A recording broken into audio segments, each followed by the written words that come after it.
जीत बघूया साजिद कशा प्रकारे फलंदाजी करतो तो रुपेशाची. आता मात्र चांगला समाजा गेला तो रुपेशच्या चेंडूवरती साजिदने हा षटकार.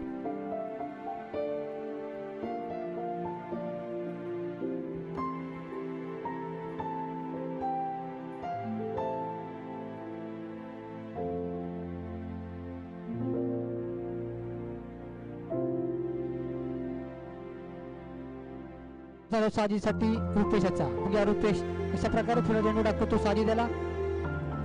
राईट आर्म ओव्हर विकेट मारा करणारा साजिदला पुन्हा एकदा मारतोय तो साजिद आणि हा दुसरा षटकार. सलग 2 चेंडू 2 षटकार मारतोय.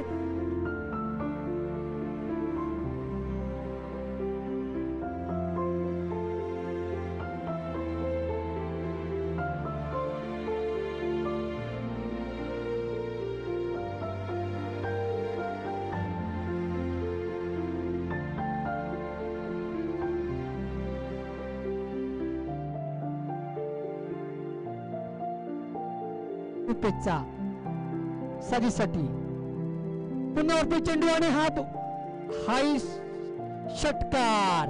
सलग 3 चेंडू 3 षटकार.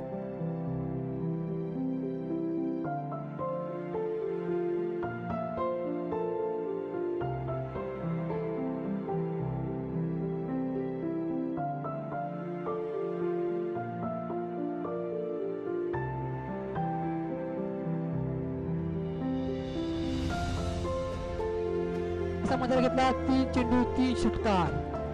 पुढा चेंडू रुपेशचा कसा पण सामना करतो. पुन्हा 7 चेंडू आणि हा सुद्धा षटकार. सलग